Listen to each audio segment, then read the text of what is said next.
Buonasera a tutti, bentornati a Liberamente, variazioni e scorribande qui su Radio Libertà.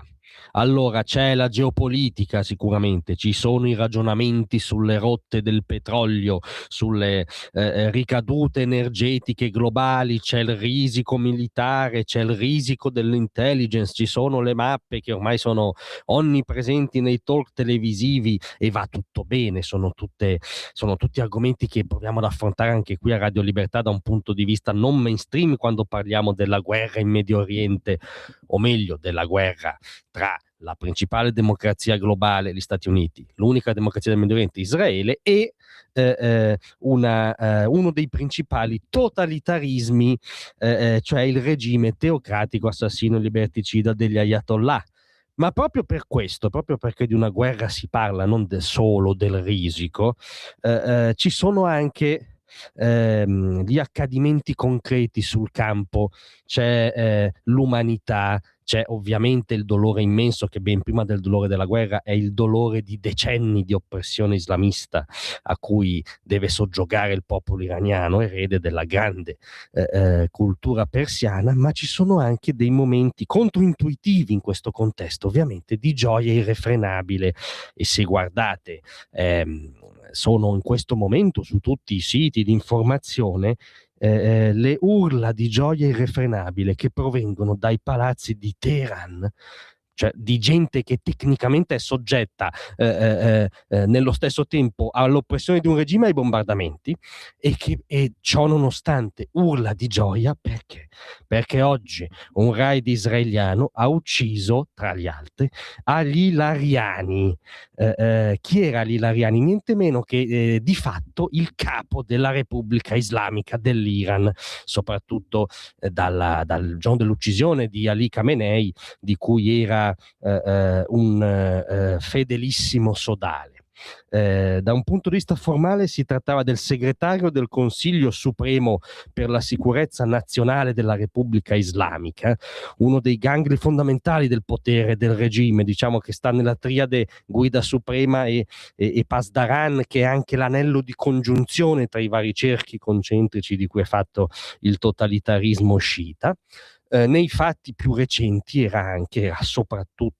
da un punto di vista della gravità oggettiva, uno dei principali responsabili artefici della, neanche definirla repressione è veramente insultante per quello che è successo, del macello osceno andato in scena nelle settimane scorse di fronte alle proteste dei commercianti, degli studenti, delle ragazze, delle persone che non ne possono più in Iran. Massacri in cui, ricordiamo, tra le altre cose sono state uccise circa 40.000 persone in pochi giorni, 40.000 persone sparando a caso sulla folla disarmata,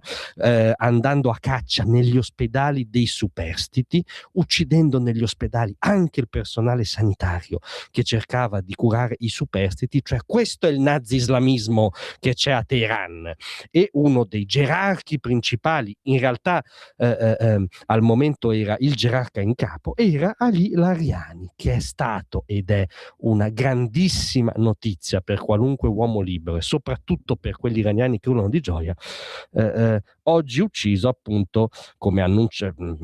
tra i primi, per primo l'ha annunciato il ministro della difesa israeliano. Insieme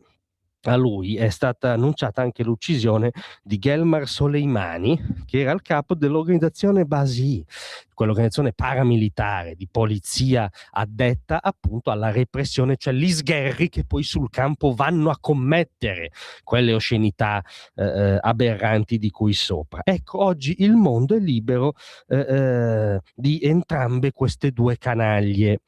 E questo, unito alle urla di gioia, ci ricorda però qual è anche la posta in gioco, ci ricorda che noi possiamo fare tutti i ragionamenti che vogliamo sulla sull'auspicio di una de-escalation, sulle ricadute anche in termini ovviamente di costi del carburante, insomma su tutte le subordinate che sta innescando quella guerra. Però la posta in gioco è quella anche di quelle persone che oggi urlavano di gioia dai palazzi di Teheran, cioè l'iniziativa bellica americana e israeliana sta uno a uno uccidendo canaglie come il signore di cui sopra, canaglie che hanno massacrato decine di migliaia di persone in pochi giorni. E quindi sì, oggi ci prendiamo tutta questa buona notizia e ci uniamo idealmente, certo da una posizione molto più comoda, ma almeno noi siamo consci di essere in una posizione molto più comoda, tutti gli anti-americani e anti-occidentalisti di noi altri no, ci uniamo idealmente a quegli iraniani che urlavano di gioia. Grazie a tutti, a domattina. Tra un manifesto